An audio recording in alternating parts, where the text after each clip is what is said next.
Hello everybody, my name's Nicola and welcome back to my channel. This is the Frugal Cottage, where we talk all things money to help you on your financial journey. Today's video is a budget with me for July 2021. Don't forget to like and subscribe, and let's get started. So yes, I am back again with another budget with me in my trusty budget planner. Cannot believe, and I feel like I say this a lot recently, that I cannot believe that we're already almost in July and this year seems to be absolutely flying by. I don't know if anyone else feels like that. And yeah, so July is a fairly kind of normal month. Towards the end of it, we are then in the school holidays, so then we'll be more busy. And obviously our budget and kind of saving, investing aim will kind of reflect that. As always, I'm using my budget planner. This is available in my Etsy shop if you want to have a look. I'll leave a link down below. I love this thing. It helps me keep on track every single month. But let's get started. So I'm actually starting a new budget planner because I've got to the end of the last one. So I'll just skip these for now. So it's going to say month one because I'm starting again. So the aims a month now, these are going to be slightly different because like I said, so the first 3 weeks are normal weeks. And then we're into the school holidays for the final kind of couple of weeks in July. So aims for the month first of all, and you'll see immediately this is going to be very different. So £500 into investments. And actually, to be fair, looking at our budget, investments might be that number from now on. So £500 investments. I want to do a £50 overpayment. So one of expenses for the month clearly is the summer holidays. If you watch my sinking fund video, you'll know that I have a school holiday sinking fund, but that will be used in the summer holidays. Is it as much as I'd like? Probably not. I know how expensive summer holidays or the school holidays, but particularly the summer holidays can be. So we'll just see in terms of expenses for that. I feel like sometimes you can kind of plan for everything as best as you can, and then something will still come and kind of blow it out of the water. Now my no spend day aim is going to have to be lower for this month. I know it is. There's no point in saying 2022 when there's just no way I'm going to get that. So I'm going to put it really low. I'm going to put 15 for my no spend days, and that's just because towards the end of the month I feel like we'll be out all the time doing things, and that's okay. Obviously, if restrictions change, then that might also change in terms of that, but at the moment I feel like that's where we're at. I feel like last summer holidays was really restricted, and I'm quite happy to say, you know what, this summer holidays, if we're allowed to do everything, we're going to do everything, so to speak. Just because I feel like the kids have missed out on so much and I want them to enjoy the summer holidays and seeing people and all that. You know, the things that they should normally get to do. Okay, so I'm now going to talk about my variable expenses, and you can see that I've written the categories in there already. These are my cash envelope categories, and I'll leave a link below to my last cash envelope stuff in so you can see how this works in more detail. But I've got 5, so food, petrol, miscellaneous, children and eating out.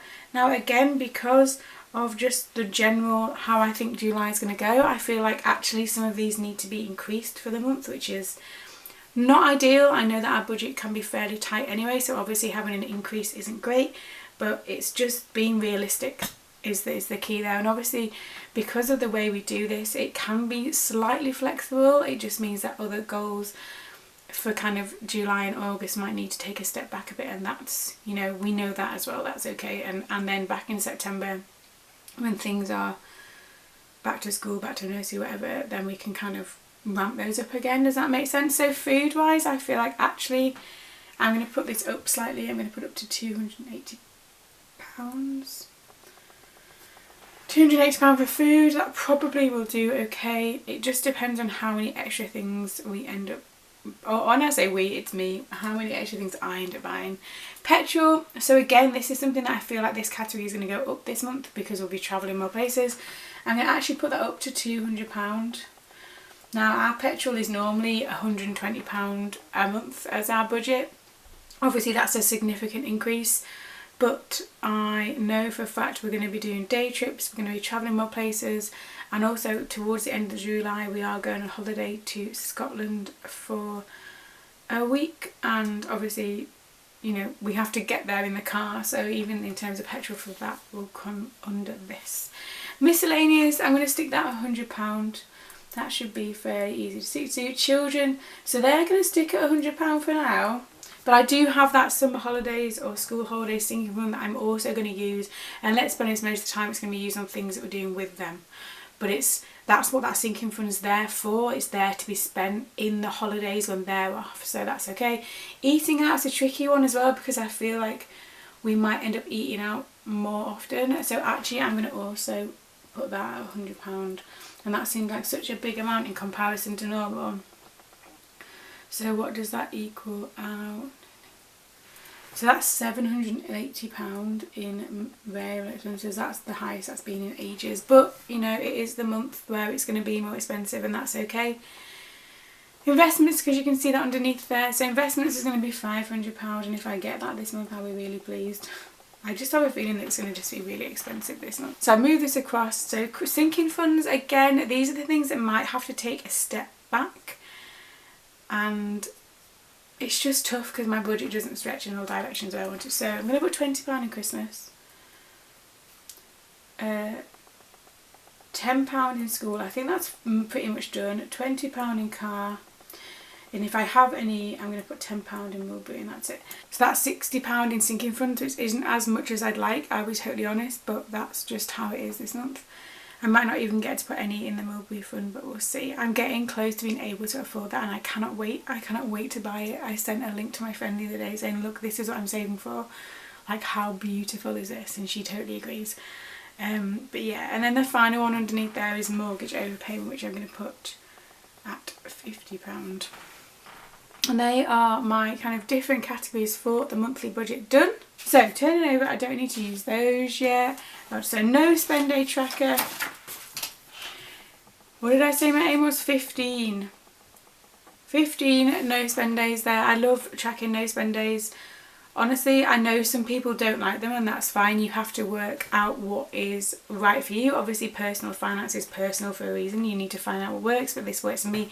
So 15 there for no spend days.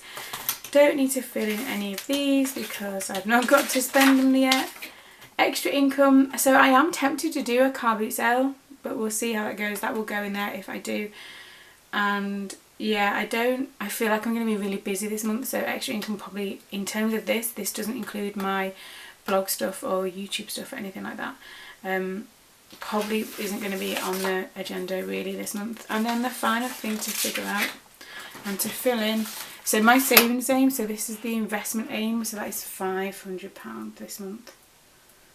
Which seems quite low, but actually I need to remember that sometimes the numbers that I try and force us to get to are quite large, and £500 is still a really good number if I get that. I feel like I'm going to be quite negative if I don't feel like I'm investing and saving enough, but you know what, we need to have a life at the same time, and I need to remember that sometimes. So £500 is the aim for savings, and then that is it for my budget for July. Let me know how you're getting on. What are your aims for the month? What are your savings aims, no spend day aims, all that lot?